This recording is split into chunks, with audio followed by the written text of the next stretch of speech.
আমাদের ঘর বাড়িতে পানি ঢুকে টিয়াপো আসছে, তারপরে আমরা বারবার কারেন্টে আমরা পড়তে পারি না। ঠিক আছে, তাহলে আমাদের এখন কয়েকটা ব্যাপার। একটা হচ্ছে ঘর বাড়িতে পানি ঢুকে যাচ্ছে, কারেন্ট চলে যায়, পড়াশোনা করতে সমস্যা হয়। তাহলে এখানে আমাদের বিদ্যুৎ বিভাগকে প্রথম বলতে হবে যাতে বারবার কারেন্ট না যায়, বিশেষ করে যারা পড়াশোনা করে। তারপরে পানি আটকে থাকার বড় কারণ হচ্ছে খালগুলি অনেকে দখল টখল করে রাখছে, এগুলি আমাদের পরিষ্কার করতে হবে। আপনি যদি খারাপ লোককে নির্বাচিত করেন, আপনি যদি ঘুষখোরকে নির্বাচিত করেন, চাঁদাবাজকে নির্বাচিত করেন, নমিনেশন বাণিজ্য যারা করে তাদেরকে নির্বাচিত করেন, তাহলে আপনাকে তো সেই একই রকম জিনিস ভোগ করতে হবে। আমাদের ইনস্টিটিউশনগুলি অনেকটাই ধ্বংস হয়ে গেছে, এই ধ্বংসপ্রাপ্ত ইনস্টিটিউশনগুলিকে রক্ষা করতে হবে। আমাদের যারা নেতারা, আমাদের যারা রাজনীতিবিদরা অনেক সময় তাদের সম্পত্তির আংশিক হিসাব দাখিল করেন, আংশিক লুকিয়ে রাখেন। ঠিক আছে, এটা তো এর চেয়ে বড় অপরাধ হতে পারে না। আপনি জনগণের সামনে আসবেন, আপনাকে স্বচ্ছভাবে আসতে হবে। পলাতক প্রধানমন্ত্রী তিনি নিজেও তার সম্পত্তি একটা বিরাট রকম গোজামিল দিয়ে 2008 সালে নির্বাচিত হয়েছেন। সেটাই যদি না হতো তাহলে তো 2008 সালে তিনি নির্বাচিত হন না, তার নমিনেশন বাতিল হয়। তার নমিনেশন যদি বাতিল হয়, তিনি এমপি হন না, তিনি প্রধানমন্ত্রী হন না, তার দলই তো ক্ষমতায় আসে না। তাহলে দেখেন আমরা সেই সময় করি নাই, তারপর আরও 2-3টে ইলেকশনগুলো আমরা কোনটাতে করি নাই। শুধু তখন না, এখনও আমি বলবো যারা সংসদে যাবেন, আমরা যাদেরকে নির্বাচিত করব, আমরা খারাপ লোক নির্বাচিত করব, তারপর তো খারাপই প্রত্যাশা আমাদের। কাজেই আমরা চলেন ভালো লোককে নির্বাচিত করি। ভালো লোক যদি নির্বাচিত হয় তাহলে তারা ভালো ভালো প্রশাসক আনবেন। খারাপ লোক কিন্তু খুঁজে খুঁজে ঘুষখোরদের ধরে নিয়ে আসবেন যে ঠিক আছে একে দিয়ে আমার কাজ হবে, ওকে দিয়ে কাজ হবে, ওকে আমরা নিয়ে আসি। কাজেই ভালো লোক যদি চান প্রশাসনে, তাহলে ভালো লোককে নির্বাচন করেন। আমাদের উপদেষ্টা মণ্ডলীর সদস্য যারা আছেন তারা যদি সম্পদের বিবরণী দেন, দাখিল করেন, এখনও যদি দাখিল করেন, এটা সবার কাছে তাদের সম্পর্কে একটি স্বচ্ছ ধারণা দিতে দেবে। এবং আমিও প্রত্যাশা করবো তারা যেন এটা প্রদান করেন। পাচারকৃত অর্থ ফেরত পাওয়াটা খুব কঠিন কাজ। এটার জন্য শুধুমাত্র দুদক না, দুদক, বাংলাদেশ ব্যাংক এবং সরকারের অন্যান্য প্রতিষ্ঠান সম্মিলিতভাবে কাজ করছে। এবং এটার আমি খুব জোর দিয়ে বলতে পারবো না যেটার অগ্রগতি সন্তোষজনক, তবে আমরা চেষ্টা চালিয়ে যাচ্ছি।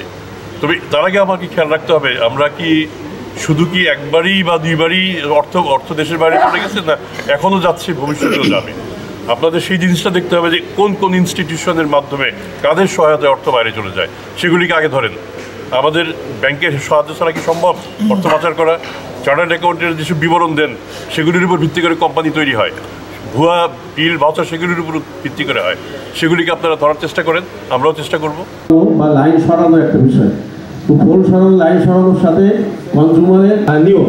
তবে ওনার এক্সক্লুসিভ অভিযোগ পেলে আমি বিষয়টা দেখে আমি ব্যবস্থা নিব। উত্তম কুমার শীল, আতারমান বিপ্লব, আপনি শাকিল মিয়া।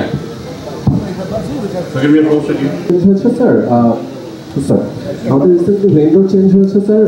তো এটা হচ্ছে দুই ধরনের পোল সরাই, একটা হচ্ছে পোল নষ্ট হয়ে গেছে বা বিদ্যুৎ।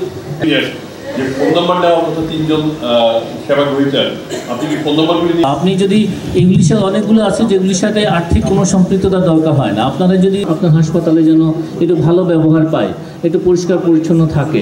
তো আমার আপনাদেরকে আমাদের সূচনা বক্তব্যে আমরা জানিয়েছিলাম যে আমরা 200-এরও বেশি অভিযোগ আমরা অনুসন্ধানী করেছি, সবগুলো কিন্তু চিত্র কিন্তু এখানে আছে। আমরা কিন্তু এই জায়গাগুলোকে রুহুল আমিন সাহেব, মনির মিয়া সাহেব এবং মুকিত সাহেব, তিনজন থাকলে তিনজন আসে। একটি কথা ছিল স্যার, আমি হচ্ছে RMO 250 শয্যা বিশিষ্ট সদর হাসপাতালে, আমি পরিচ্ছন্ন। স্যার আমি যথাযথ ব্যবস্থা নেব স্যার, আমি ইনশিওর করছি যে ওনার ঠিক আছে। আপনারা পৃথিবীর এক্সিএম আছেন এখানে, একটু আগে যিনি আসলেন এখানে হবিগঞ্জের সদর হাসপাতাল। তাহলে তার যে সুপিরিয়র আছেন এডিসি রেভিনিউ, তার কাছে কমপ্লেইন স্যার পুনরায় আমি শুনানি পেতে যে আমার তহসিলদাররা কি মানে ইলমোটিভ নিয়ে আপনাদেরকে যদি তারা আশ্বস্ত করে যে আমরা সেবা পাবো, এখানে দেখেন ডিউটিরত আমার মোবাইল কথা বলতে হবে, সম্পূর্ণ সেটেল করে দিন। ওকে স্যার, সমস্যা। হ্যাঁ, আমরা আমাদের ব্যবস্থা তো সব ব্যবস্থা না, আমরা যেটুকু আমাদের করা দরকার সেই কাজটুকু আমরা করবো। কেমন? Thank you very much. যেগুলি পারিনি মূলত আদালতে মামলা